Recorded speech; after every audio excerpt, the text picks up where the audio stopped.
Olá, irmãos e irmãs do Tempo de Saber. Estamos aqui mais uma vez para a gente dar continuidade ao nosso estudo sobre as quatro nobres verdades e o caminho óctuplo, né? Ou o caminho dos 8 preceitos. Hoje nós vamos falar sobre o primeiro do caminho óctuplo, o primeiro dos 8 preceitos, que a gente já fez um breve síntese na palestra anterior, né? Agora nós vamos falar detalhadamente cada um dos 8 preceitos. Hoje nós vamos falar especificamente sobre aquele item que está muito ligado à vertente da sabedoria, que é o primeiro item, ou o primeiro preceito, né, dos 8, que seria a visão correta. Alguns falam visão correta, outros falam concepção correta, ideias e concepções corretas, mas tudo são sinônimos, certo? Então, o importante é uma palavra assim que resume tudo isso, seria visão correta, visão de mundo, visão de vida, não visão de vista, é lógico, né? Uma visão de mundo, uma visão de vida, né? Correta daquela maneira, sempre quando a gente fala correta, dentro das quatro nobres verdades, assim, aquela visão sem apego e sem rejeição, né? E sem também a vertente da ignorância. Né? Uma visão verdadeira, né? É ter uma verdadeira visão, a visão do mundo como ele é, das coisas como elas são, as leis da natureza e assim por diante. Então, para a gente começar, né, a discorrer um pouco mais, existem algumas leis fundamentais no mundo dos fenômenos, esse mundo que vivemos, né, e que Buda fala em vários momentos, tanto nas quatro nobres verdades, quanto em outros sutras, né, ele discorre bastante sobre isso aí, né. Mas existem algumas leis nesse mundo que vivemos, né, que são leis naturais, né, que quer queiramos ou não queiramos, acreditemos ou não, elas existem.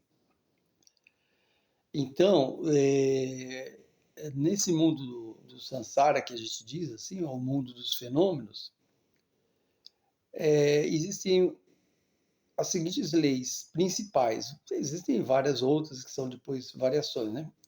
A primeira lei, que a gente precisa ter consciência, que isso faz parte da gente adquirir sabedoria, a lei da impermanência, tá? A segunda é a lei da interdependência. A terceira é um pouquinho mais difícil até de falar, é a lei da insubstancialidade. A quarta lei, a lei do karma, que é uma coisa que a gente já é mais familiarizado com isso aí, né? Ou a lei da causalidade, ou a lei da ação e reação, né? Que é uma lei, é uma coisa que acontece, né? E também existem vários outros pontos, mas um ponto importante para a gente também ter uma visão correta da vida e que vemos é ter consciência dos 6 reinos do samsara, tá? Ou seja, os 6 reinos do samsara, né? O que é o samsara, né? Ter consciência do samsara. Então, todas essas leis, elas estão interagindo, né? No nosso mundo. Então, vejam, vamos partir pela primeira lei, né? A impermanência. Ou seja, isso é para a gente ter uma visão. Porque tudo na natureza é impermanente, nada é eterno. Existe alguma coisa eterna na natureza? No mundo dos fenômenos que a gente vê, tudo tem um tempo. Né? Nós temos um tempo de vida, né? O ser humano tem, em média, de 80 a 100 anos, né? Todo tem um tempo de vida, né? A gente nasce, cresce, em um determinado momento a gente é bebê, depois a gente é criança, depois a gente se torna jovem, adulto, uma pessoa madura, depois idoso, depois vai entrando naquele estágio de decrepitude até vir a morte, né? Isso em condições normais, né? Naturais, né? Pela ordem natural das coisas, né? Então nada permanece. Então mesmo nós, a cada minuto estamos em constante transformação. Tudo na natureza, nada é fixo, né? Nada realmente é permanente. Ou seja, tudo muda, tudo muda. Então, pessoas, objetos, né? Fenômenos da natureza, tem as próprias estações, né? Primavera, verão, outono, inverno, depois primavera, verão, outono, inverno, noite e dia, sol e chuva, tudo é constante mudança. E são mudanças cíclicas até, né? Nos fenômenos naturais, né? Na vida dos organismos vivos é assim, tem um nascimento, crescimento, né? Depois um declínio e a morte. Todos os organismos vivos, os corpos humanos, os corpos de animais e assim por diante, né? Então, se tudo isso, mas isso também não é só assim os objetos, as pessoas, mas também conceitos, né? Formas de pensar, não é? Tudo muda. Até as formas da gente pensar, de ver as coisas, de ver o mundo. A gente, quando é criança, a gente vê o mundo de uma forma, talvez mais bonita, mais bela, mais simples. A gente vai crescendo e vai vendo o mundo de forma diferente. Às vezes já vai mudando nossos conceitos, né? A gente acha uma coisa, depois acha para outra. A gente cria novos conceitos e pré-conceitos e assim por diante, né? É uma coisa bem ampla. Então, nada permanece e tudo gira, tudo está em constante mudança, mudança, mudança. Mas e aí? Só que é o grande problema? O grande problema é que a gente não quer que as coisas mudem como elas naturalmente mudam, né? A gente quer que as coisas sejam um pouco mais fixas, permanentes. E com isso a gente sofre um pouquinho também, né? Porque essa impermanência nos deixa um pouco apegados às coisas, mas as coisas vão acontecendo.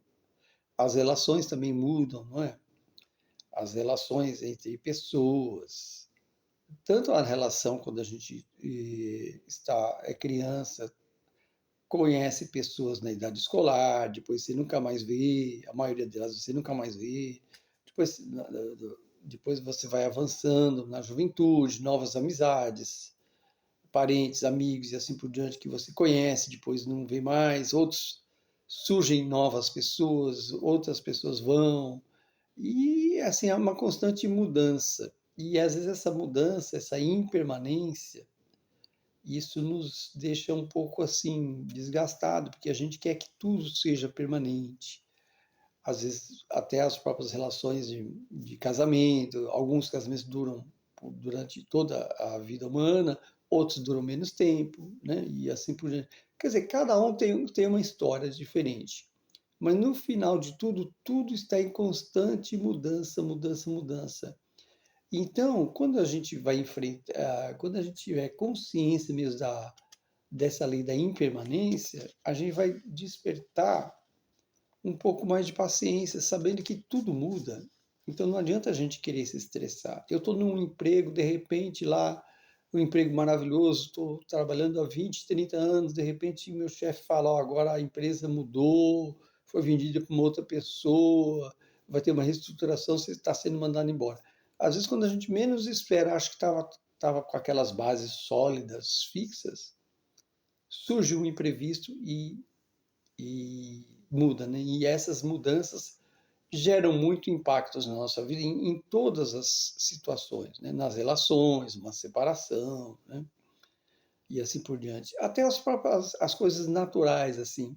Os filhos nascem, crescem, depois de uma certa idade eles vão fazer suas vidas, e é um impacto para os pais, né? Que veem os filhos desde criancinha, depois eles vão embora, né? Vão para outra casa, para outro lar.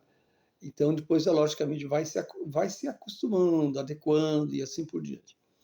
Então, se a gente tomar consciência, tudo muda nesse mundo. Então, se tudo muda, para que a gente vai se estressar? A gente tem que se conscientizar de que as mudanças fazem parte da natureza deste mundo que vivemos, das pessoas, dos fenômenos naturais e assim por diante. Então, todas aquelas mudanças que geram impacto, a gente tem que sempre enfrentar de uma maneira o quê? Com tranquilidade, com paciência, sabendo que isso faz parte do samsara, a impermanência. A segunda lei é a lei da interdependência, o que vinha a ser a lei da interdependência. Tudo está interligado, né? Tudo está interligado, nada funciona de uma maneira independente. Tanto pessoas quanto os fenômenos da natureza.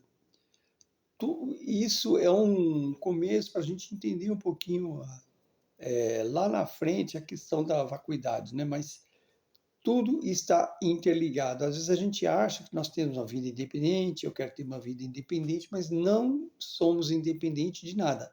Somos interdependentes. Nós dependemos uns dos outros. Nós dependemos do oxigênio para respirar, dependemos da umidade do ar para poder, né, ter uma umidade do ar necessária para a nossa respiração, para os nossos pulmões. Dependemos da água, dependemos da luz do sol, dependemos da terra, do fruto da terra, dependemos do convívio social das pessoas, dos nossos pais, né, quando a gente é pequeno, os nossos filhos dependem de nós pela subsistência, mas todos nós estamos numa teia de interdependência assim, quase que infinita. Por exemplo, agora estou vestindo essa camisa do tema, essa camisa veio de um tecido, de algodão, que veio da árvore, que pessoas passou por um processo de tecelagem, né? Pessoas estamparam o símbolo do templo, as cores também, a pigmentação, tudo foi um processo trabalhado por pessoas que pegaram na natureza e assim por diante, e confeccionaram, tem o trabalho de pessoas, né? Então, tudo que a gente tem, roupas, a nossa casa, teve o trabalho de pedreiro, do arquiteto, do engenheiro, do servente, e assim por diante. Então, o nosso carro também, quantas pessoas foram mobilizadas para construir um carro, desde o do projeto, o engenheiro, as pessoas na linha de montagem de uma fábrica, todas as partes e os componentes, pneu, motor, para-brisa, isso, foram fabricados por empresas diferentes que depois juntaram tudo na montadora e formou-se o carro.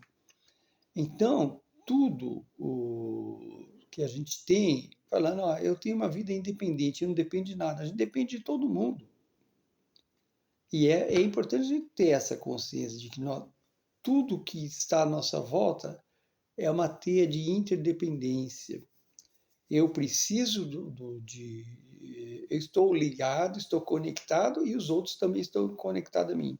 É a grande teia da interdependência. E com isso, faz a gente tomar consciência de que não somos uma pessoa só, somos uma humanidade, somos interdependentes como seres humanos também, né? Porque ninguém faz as coisas sozinho, como eu acabei de falar. Então, tudo que eu tenho, desde uma simples caneta, um computador, um celular, tudo passou pelas mãos de pessoas que trabalharam para eu ter esse tipo de conforto ou de utilidade, né? Para o meu dia a dia. Então, essa é outra lei da interdependência. Então, se você vê, tudo é interdependente.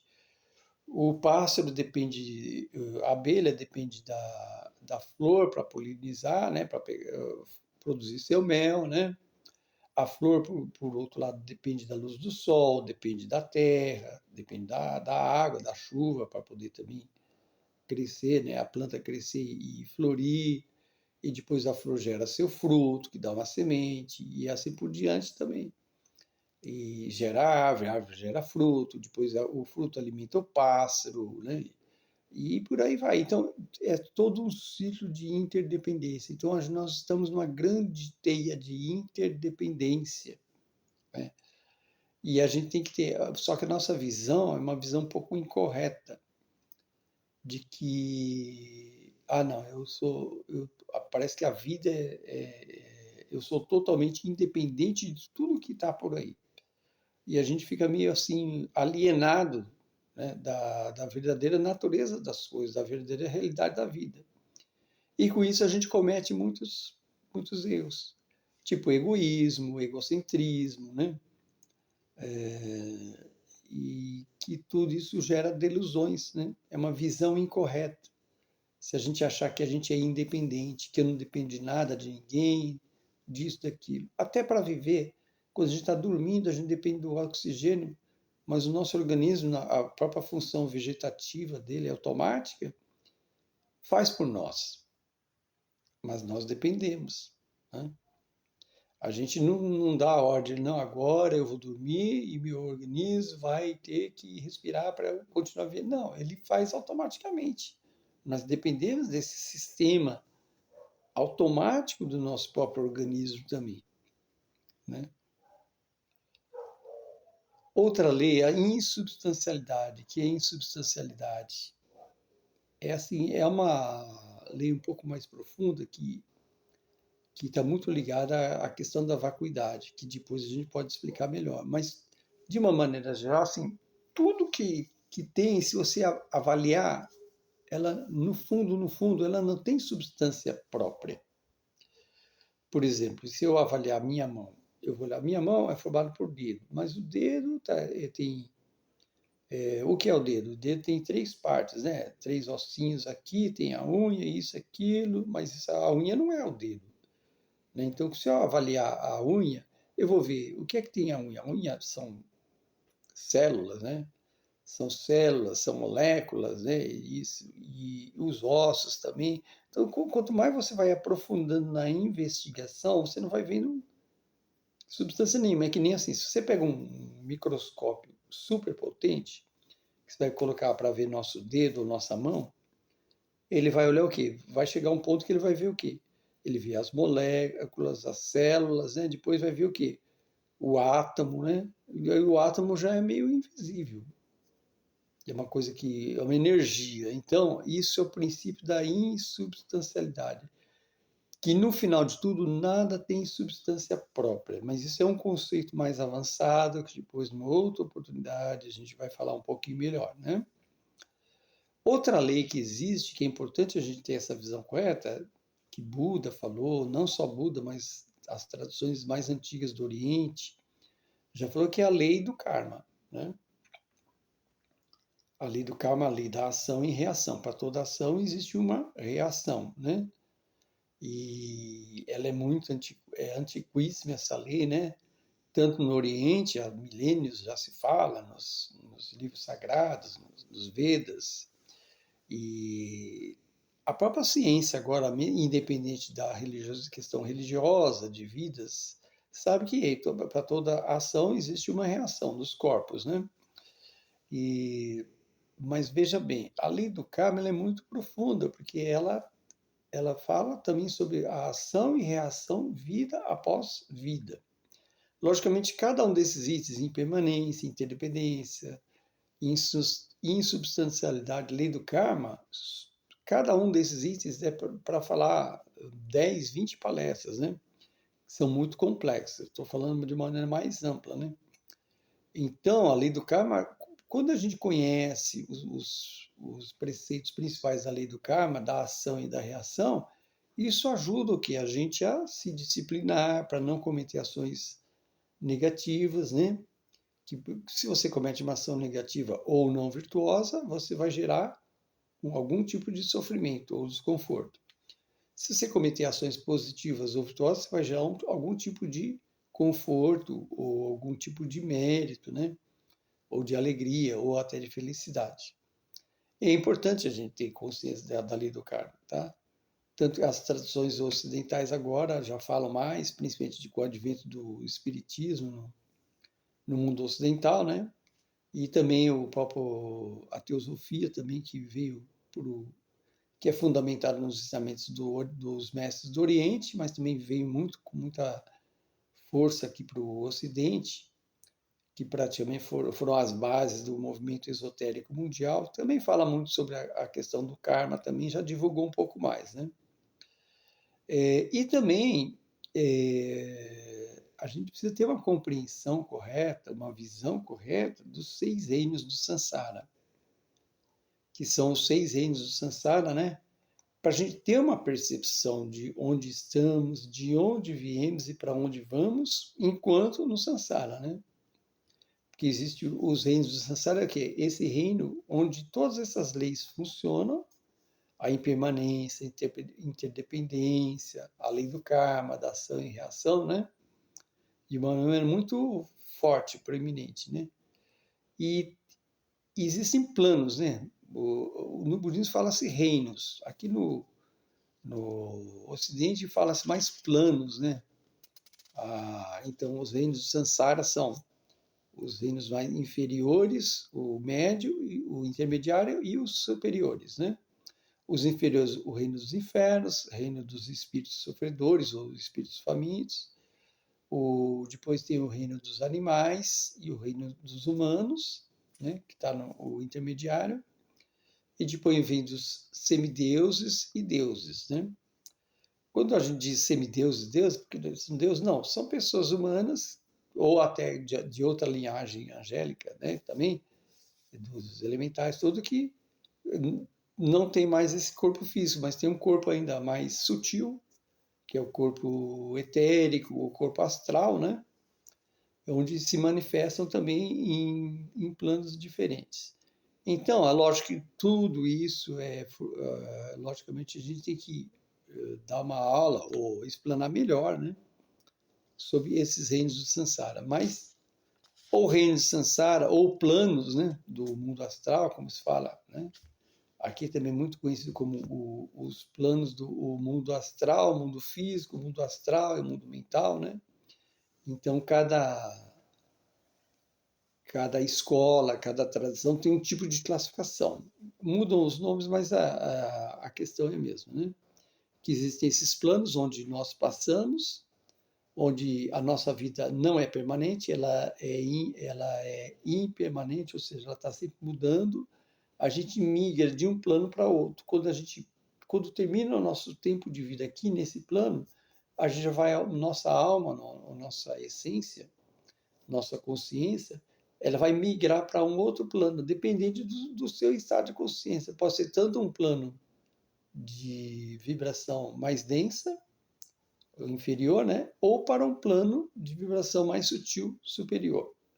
Isso dependendo da somatória de todas as nossas ações, do como é que está o estado da nossa mente no momento da nossa morte e assim por diante, tá? Mas o importante é a gente ter essa visão correta, uma visão tranquila disso. Saber que essa é uma visão, saber que existe impermanência, interdependência e agir com o quê? Com desapego, né?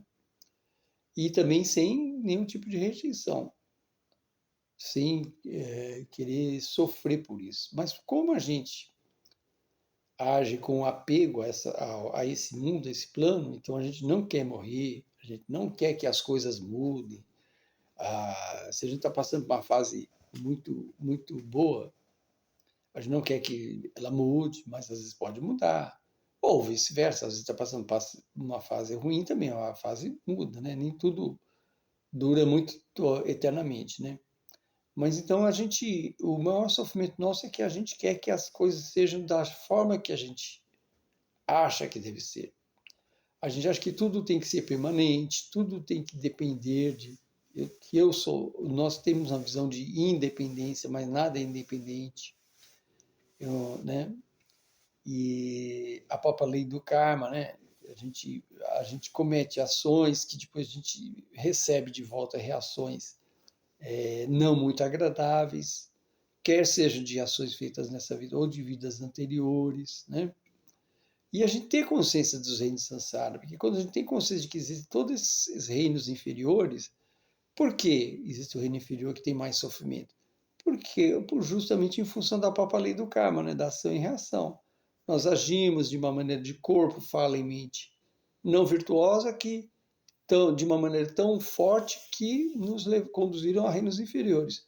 Ou a gente agir de uma maneira tão elevada, tão boa, né? Tão virtuosa, que nos conduziu aos reinos superiores do samsara. Mas uma coisa que é importante explicar é que o samsara é todo esse ciclo onde a gente ainda está sujeito a essas leis de nascimento, né? Crescimento, doença, velhice e morte, né? Então, quando a gente supera, a gente consegue extrapolar através da realização, da iluminação, né? Através de superar todas as nossas ilusões, purificar nossa mente, a gente consegue sair desse ciclo de nascimento e morte, porque a gente vai ter o que? Uma vida permanente, eterna, que é a outra lei, a lei da, né, permanente, porque a nossa essência mesmo ela é permanente. É um fenômeno permanente. A vacuidade é permanente, a nossa essência divina é permanente. Mas tudo que a gente tem aqui são agregados. O nosso corpo é um agregado né, de carne, de osso, de sangue, de músculo, de veias, de um monte de coisa, de pensamento, de órgãos internos. São vários agregados, né, que formam o nosso corpo humano. É a própria interdependência. Pode ver, o nosso próprio corpo humano, todos dependem um do outro. E eles trabalham de uma maneira tão harmônica, não é? Mas o estômago depende da alimentação, né? O intestino também absorve todos os nutrientes, elimina aquilo que não serve para o organismo, os pulmões oxigenando, o sangue levando os nutrientes para todo o corpo e assim por diante. Então, é uma coisa assim, o nosso corpo é uma máquina perfeita, onde a gente pode ver o fenômeno da interdependência, né? do nosso organismo. E então, a gente tendo essa visão correta, uma visão de tudo isso, a gente vai parar e vai refletir nas ações, em tudo que acontece. A impermanência, né? Às vezes, às vezes surgem situações até coletivas, né? Por exemplo, há pouco tempo, praticamente todos os países estavam num marasmo de prosperidade, logo depois da Segunda Guerra Mundial, né? De uma maneira geral, problemas sempre tem, né? Sempre tem, mas de uma maneira geral estava uma tranquilidade. Agora, essas guerras, esses conflitos armados estão surgindo com muito mais força. Então, é tudo cíclico, né? A humanidade é muito cíclica, né? Pela própria ignorância do ser humano, que ainda atua muito com guerras, né? E assim por diante. Mas o importante é a gente ter essa visão correta, essa sabedoria de que tudo é impermanente, todos nós estamos interligados uns aos outros, né? Se a gente analisar a fundo, nada tem uma substância própria, somos todos agregados de organismos, de coisas, fatores, que a essência nossa é a nossa alma que está interna, o nosso espírito imortal, né? A própria lei do karma, da ação e reação, a gente sabendo que a gente cometendo ações virtuosas, a gente gera causas de felicidade e as não virtuosas, causas de sofrimento. E que nós estamos nesses reinos samsára, somos seres migrantes, porque a gente está vida após vida, vai de um reino, vai para o outro, vai de um reino, vai para o outro. Mas por que a gente não migra para reinos além do samsara? Porque a gente já está muito apegado, é o apego. A gente está muito apegado às coisas do samsara, né?